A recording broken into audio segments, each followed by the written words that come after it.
ছোট্ট পরী ও রাখালের গল্প। চারিদিকে পাহাড় ঘেরা উপত্যকার মাঝে ছিল অপূর্ব সুন্দর এক সরোবর। স্বর্গ লজ্জা পায় এমন সুন্দর পরিবেশ সেখানে। সেই সরোবরের তীরে প্রতি বছর গ্রীষ্মকালে বেড়াতে আসে 7 পরী 7 বোন। তারা ডানাগুলো একটা গাছের তলায় রেখে আনন্দ করে জলে খেলে বেড়ায়। জনশূন্য চারপাশ। ঠিক 7 দিন ধরে আনন্দ করে, আবার ডানাগুলো পরে উড়ে যায় নন্দনকাননে, তাদের নিজের দেশে।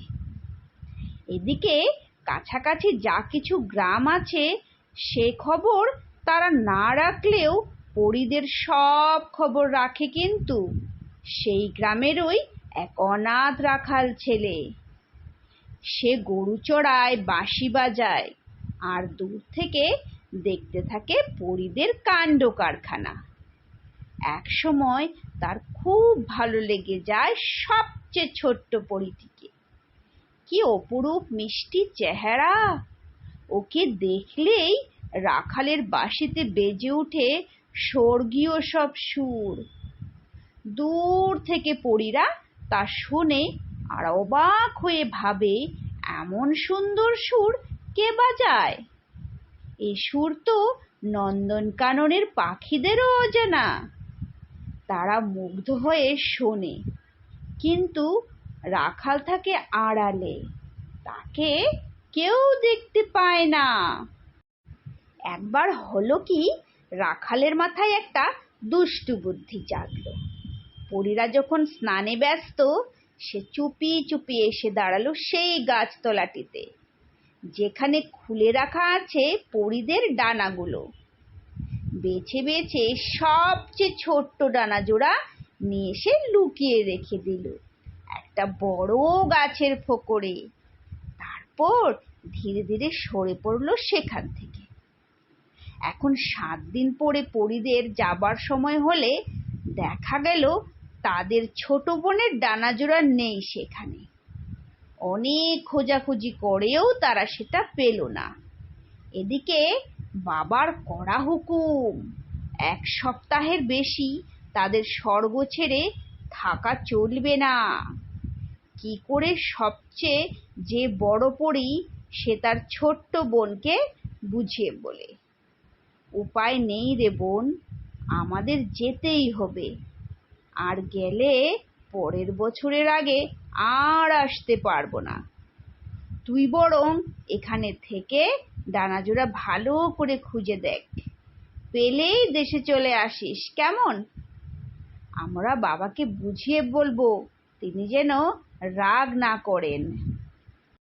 6 পরী ছোট বোনকে একা সরোবরের তীরে ফেলে রেখে তো উড়ে চলে গেল। বেচারি ছোট পরী মনের দুঃখে বসে বসে কাঁদতে থাকলো। তাকে ওভাবে কাঁদতে দেখে রাখাল সাহস করে আড়াল থেকে বেরিয়ে এলো। সব শুনে সে তাকে নিজের ভাষায় নিয়ে গেল। তারপর অনেকক্ষণ ধরে বাঁশি বাজিয়ে শোনালো। এই রাখালের বাঁশি যে তাকে দূর থেকে এত আনন্দ দিয়েছে ভেবে পরীর খুব ভালো লাগলো। তাদের বন্ধুত্ব হতে দেরি হলো না। রাখাল আর পরী গ্রামের এক প্রান্তে একটি কুঁড়ে ঘরে থাকে। একত্রে গরু চড়ায়। রাখাল বাঁশি বাজায় আর পরী ঘাগরা উড়িয়ে নাচে। দেখে গ্রামের লোকেরা ঠিক করলো এদের বিয়ে দেওয়া উচিত। রাখাল তো রাজি ছিল, পরীও কি আর করে রাজি হয়ে গেল। তারপর একদিন বেশ একটা উৎসবের মধ্য দিয়ে তাদের বিয়ে হয়ে গেল। রাখাল আর পরীর দিনগুলো বেশ সুখেই কাটে। আবার পরীর চোখ মাঝে মাঝে জলে ভরে ওঠে ফেলে আসা দিনগুলোর কথা, তার দিদিদের কথা ভেবে। কি আনন্দই না করতো তারা 7 জনে। নন্দনকাননের অপূর্ব শোভা, বাবার স্নেহ, বাবা তার প্রিয় মেয়েকে ছেড়ে আছেন কি করে সে কথা ভেবে অভিমানও হয়।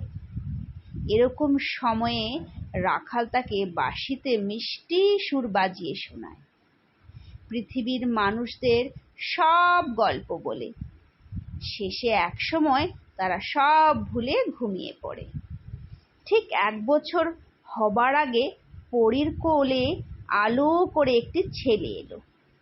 তাকে পাবার পরে পরী যেটুকু দুঃখ কষ্ট ছিল তাও ভুলে গেল।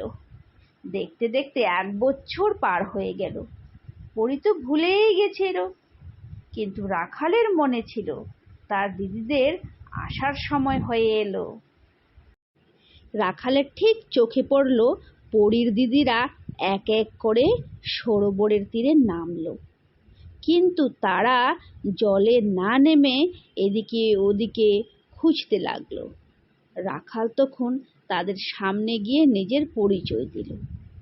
তারা তো ছোট্ট পরী ভালো আছে শুনে খুশি হয়ে তখনই রাখালের সাথে চলে এলো তাদের বাসায়। তারপর তো 7 বোনের একে অপরকে জড়িয়ে ধরে কান্না, হাসি আর গল্প চলল সারা রাত ধরে। ছোট্ট পরীর ছেলেটিকে মাসিরা মিলে খুব আদর করলো।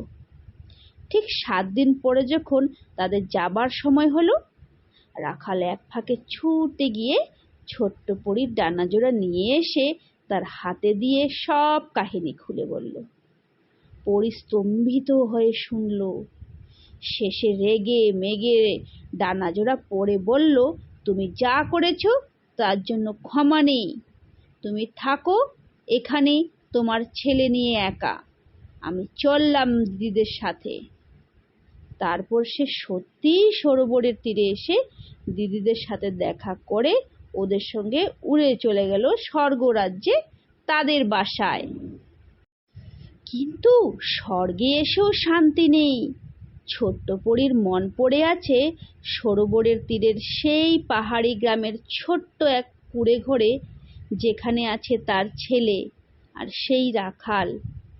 এক এক করে তার সেই দিনগুলোর কথা মনে পড়তে লাগলো। সেই রাত জেগে তাদের গল্প করা, নির্জন মাঠে রাখালের বাঁশি শুনতে শুনতে ঘুমিয়ে পড়া। একটা চাতুরি রাখাল করেছিল, কিন্তু মানুষটা তো সে খারাপ নয়। চাইলে তো সে পাখাগুলো ফেরত না দিলেও পারতো। স্বর্গে সব আছে, সব কিছুই সুন্দর এখানে, কিন্তু ভালোবাসা নেই, বন্ধুত্ব বলে কিছু নেই। আর দুঃখের স্বাদ যে একবার পেয়েছে সেই জানে একটানা সুখও বড় একঘেয়ে। স্বর্গে তো দুঃখ বলে কিছু নেই।